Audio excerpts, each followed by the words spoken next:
जब मैंने अपनी सुध-बुध खो दी, तब मैं एक इंसान था। मैं एक पहाड़ी पर चढ़ा क्योंकि मेरे पास गंवाने के लिए समय था, पर मैंने सब गंवा दिया। वो सब जो मैं और मेरा था। मैं और मेरा के जाने से मेरा सारा संकल्प और कौशल जाता रहा। अब मैं हूँ एक खाली घड़े के समान, अधीन हूँ ईश्वरीय इच्छा और अनंत कौशल के। मैसूर शहर में एक चलन है, अगर आपके पास करने के लिए कुछ है तो चामुंडी पहाड़ी पर जाइए, और अगर करने के लिए कुछ भी नहीं है तो भी चामुंडी पहाड़ी पर जाइए। अगर आप किसी से प्यार करते हैं तो चामुंडी पहाड़ी पर जाइए, और अगर आपका प्यार में दिल टूटा है तो चामुंडी पहाड़ी पर जाइए। एक दोपहर मेरे पास करने को कुछ नहीं था, और हाल में ही मेरा दिल भी टूटा था, इसीलिए मैं चामुंडी पहाड़ी पर चला गया। एक स्थान पर मैंने अपनी मोटरसाइकिल खड़ी की और करीब 2/3 पहाड़ी चढ़ने के बाद एक चट्टान पर जाकर बैठ गया। वह मेरी ध्यान शिला थी। वह काफ़ी समय से वहाँ थी। उस चट्टान पर बैंगनी बेर व बरगद के पेड़ ने अपनी मजबूत जड़ें जमाई हुई थीं। वहाँ से शहर का मनोरम दृश्य दिखता था। उस क्षण तक मेरा जो अनुभव था उसके अनुसार मेरा शरीर और मन दोनों में थे और शेष विश्व बाहरी। लेकिन अचानक मुझे भान नहीं रहा था कि मैं क्या था और क्या नहीं। मेरी आंखें अभी भी खुली थीं, लेकिन मैं जिस हवा में सांस ले रहा था, जिस पत्थर पर बैठा था, सब मैं बन गया था। वहाँ जो कुछ था सब मैं था। मैं सचेत होते हुए भी चेतन में नहीं था। चीज़ों में फ़र्क कर पाने की इंद्रियों की प्रकृति खो चुकी थी। इस बारे में जितना ज़्यादा कहूँगा उतना ही ज़्यादा पागलपन लगेगा, क्योंकि जो हो रहा था वह अवर्णनीय था। मेरा मैं हर जगह व्याप्त था। हर चीज़ अपनी तय सीमाओं से परे विस्तार कर रही थी। हर चीज़ विस्तृत होकर दूसरी हर चीज़ में जा समा रही थी। यह संपूर्णता की आयाम रहित एकता थी।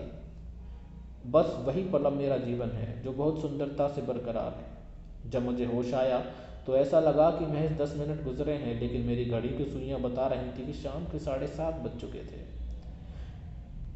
यानी 4.5 घंटे बीत चुके थे।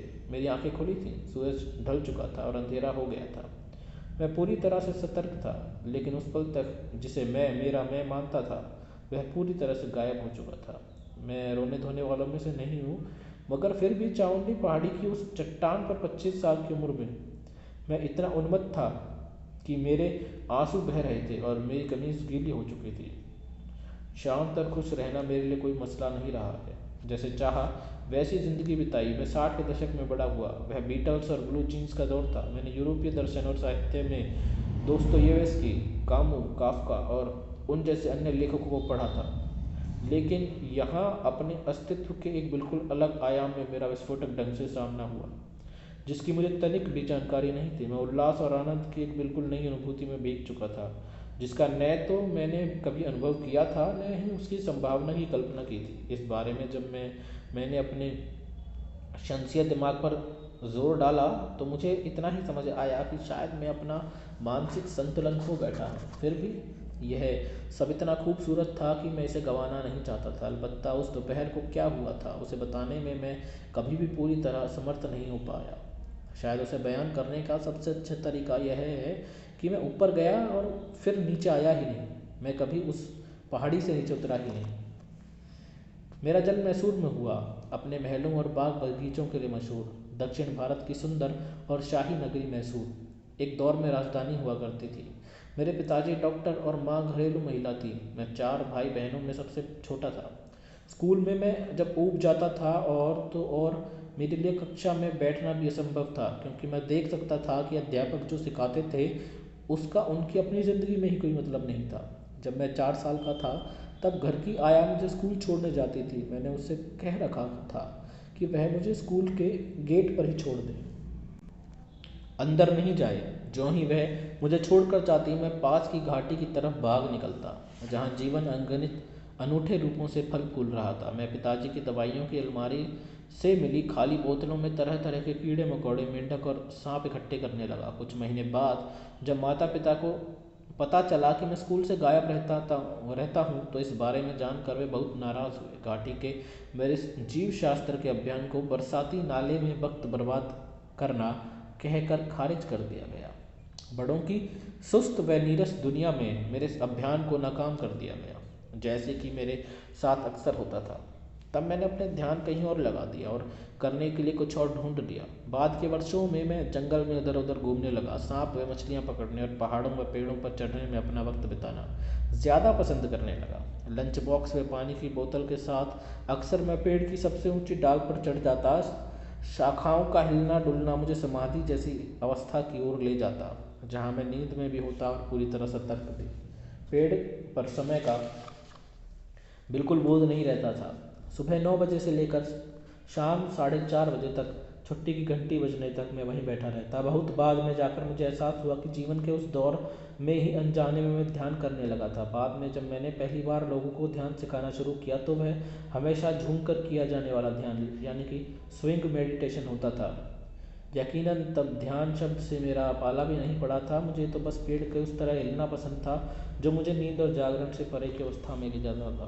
कक्षा में बैठने के अलावा हर चीज़ में मेरा मन लगता था। यह दुनिया जिस तरह से बनी है, धरती के अलग अलग इलाकों के भूगोल और लोगों के रहन सहन के बारे में जानना, तो मैं दूर देहात की धूल भरी सड़कों पर डंडियों पर अपनी साइकिल लेकर निकल पड़ता और हर दिन कम से कम 35 किलोमीटर का सफ़र तय करता। घर पहुँचते पहुँचते मैं धूल और कीचड़ से बुरी तरह सन जाता था। मैं जहाँ जहाँ से गुजरता उन इलाकों का नक्शा अपने दिमाग में खींचना मुझे अच्छा लगता था। मैं जब भी अकेला होता, अपनी आंखें बंद करके मैं मन में उन सभी स्थानों का नक्शा खींचता, हर एक चट्टान का, सभी टीलों का, एक एक पेड़ का, जुताई के बाद अलग दिखती ज़मीन, खेतों में उगती फसलें और अलग अलग मौसम, ये सब मुझे लुभाते थे। इसी वजह से मैं थॉमस हार्डी के लेखन की तरफ आकर्षित हुआ। इंग्लैंड के भूभाग के उनके वर्णन कई पन्नों से में फैले रहते थे। आसपास की दुनिया को मैं उसी तरह अपने जहन में सहेज रहा था। आज भी वह सब मेरे दिमाग में एक चलचित्र की तरह कैद है। अगर मैं चाहूँ तो बेहद स्पष्टता और बारीकी से वह सब दोहरा सकता हूँ जो मैंने उन सालों में देखा। मैं घोर शंकाशील था। अगर मेरे परिवार वाले मंदिर जाते तो 5 साल की उम्र में भी मेरे पास उनके लिए ढेर सारे सवाल होते थे। ईश्वर कौन है? वह कहाँ रहता है? वहाँ ऊपर ऊपर कहाँ होता है? कुछ साल बाद कई और सवाल मुझे मथने लगे। स्कूल में बताया गया कि धरती गोल है, लेकिन अगर हमारी धरती गोल है तो किसी को कैसे मालूम कि ऊपर किस तरफ है?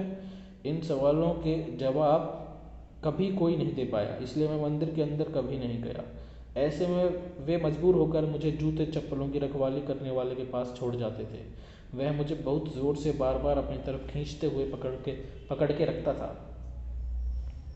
वह जानता था कि अगर उसने मुझे छोड़ दिया तो मैं उसकी नज़र हटते ही भाग जाऊंगा। बाद के सालों में मुझे यह साफ दिखता था कि रेस्तरां से निकलते हुए लोगों के चेहरे मंदिर से बाहर आने वाले लोगों के मुकाबले ज़्यादा प्रसन्न रहते हैं। यह बात मुझे हैरान कर देती थी। हालांकि मैं शंकाशील था, लेकिन इसको मैंने अपनी पहचान नहीं बनाया। हर चीज़ को लेकर मेरे पास ढेरों सवाल होते थे, लेकिन कभी किसी निर्णय पर पहुंचने की ज़रूरत महसूस नहीं हुई। दरअसल मुझे काफ़ी जल्दी यह एहसास हो गया था कि मैं किसी भी चीज़ के बारे में कुछ नहीं जानता। इसका नतीजा यह हुआ कि मैं अपने आसपास की हर चीज़ पर बहुत ज़्यादा ध्यान देने लगा। अगर मुझे कोई एक गिलास पानी देता तो मैं गिलास को लगातार घूरता रहता। अगर मैं एक पत्ती उठाता तो उसको भी लगातार देखता। पूरी रात में अंधेरे को घूरता रहता था। अगर मैं किसी कंकड़ को देखता तो उसकी छवि मेरे दिमाग में निरंतर घूमती रहती, जिससे मैं उसके हर कण, उसके हर कोण को जान जाता था। मैंने यह भी देखा कि भाषा इंसान की रची एक साजिश है। अगर कोई बोलता हूँ तो मुझे लगता है कि सिर्फ आवाज़ें निकाल रहा है और मैं उनके अर्थ निकाल रहा हूँ। तो मैंने अर्थ निकालना बंद कर दिया और फिर आवाज़ों मेरे लिए बड़ी ही हास्यास्पद बन गई। मैं देख सकता था कि उनके मुंह बनी बनाई ध्वनियाँ उगल रहे हैं।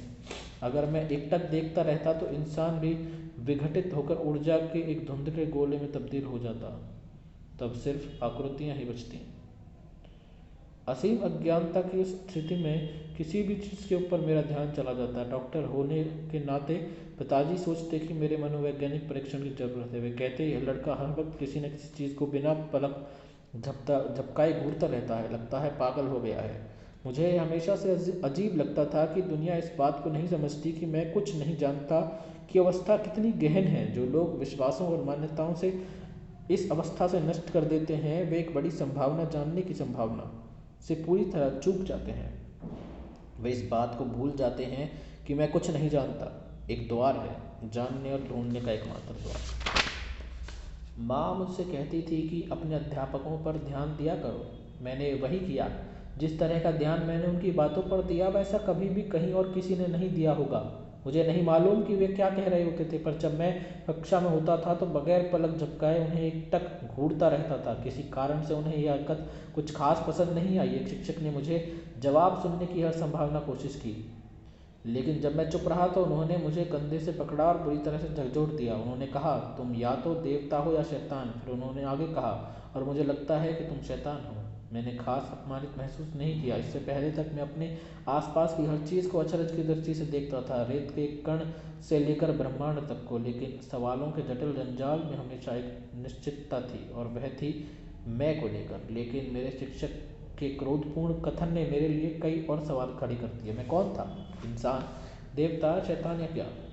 जवाब के लिए मैंने खुद को घूरने की कोशिश की, लेकिन जवाब नहीं मिला तो मैं अपनी आंखें बंद करके इसका जवाब ढूंढने की कोशिश करने लगा। मिनट से घंटे हो जाते और मैं अपनी आंखें बंद किए बैठा रहता। जब मेरी आंखें खुली होती तब हर चीज़ मुझे हैरान करती थी, चींटी, पत्ती, बादल, फूल, अंधकार, हर चीज़। लेकिन मेरे लिए हैरत की बात यह थी कि जब मैं अपनी आंखें बंद करता तब कुछ चीज़ें मेरा ध्यान पहले से ज़्यादा खींचती थीं। जैसे किस तरह शरीर धड़कता है, किस तरह अलग अलग अंग काम करते हैं, आंतरिक ऊर्जा किन रास्तों से गुजरती है, शारीरिक संरचना किस तरह लय में रहती है, और यह तथ्य कि हदें सिर्फ बाहरी दुनिया तक सीमित हैं। इस चिंतन ने मेरे सामने मानव तंत्र की पूरी प्रक्रिया खोलकर रख दी। मैं यह या वह हूँ। जैसे आसान जवाब तक पहुँचने के बजाय इस चिंतन ने एक यह एहसास कराया कि अगर मैं चाहूँ तो मैं सब कुछ हो सकता हूँ। हालांकि यह किसी नतीजे पर पहुँचना भी नहीं था। मैं को लेकर मेरी निश्चितता भी तब जाकर खत्म हुई जब इंसान होना क्या होता है की गहन समझ पैदा हुई।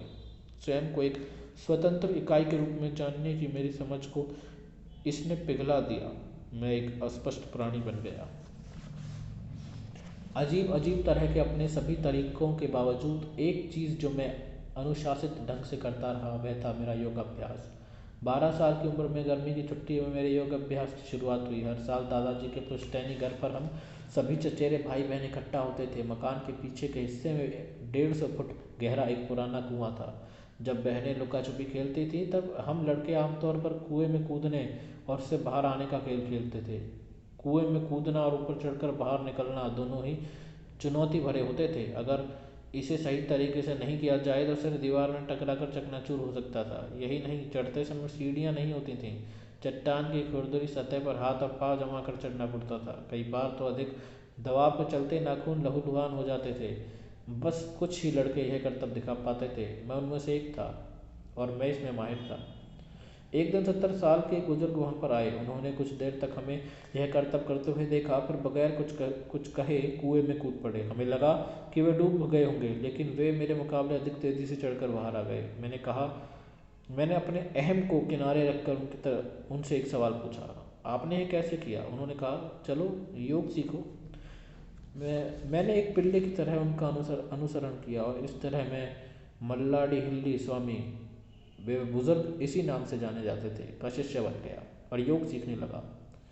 पहले हर सुबह मुझे जगाना पूरे घर के लिए एक मुश्किल काम होता था। परिवार के लोग मुझे बिस्तर पर बैठाने की कोशिश करते और मैं फिर से लुढ़क कर सो जाता। मेरी माँ दांत साफ करने के लिए मेरे हाथ में ब्रश थमाती तो मैं उसे मुंह में रख कर सो जाता। वे निराश होकर मुझे घूसल खाने में धकेलती और मैं वहाँ भी सो जाता। लेकिन योग शुरू करने के 3 महीने बाद मेरा शरीर हर सुबह 3:30 बजे अपने आप जागने लगा, वो भी बिना किसी बाहरी कोशिश के। आज भी यही होता है। जागने के बाद मैं तुरंत योग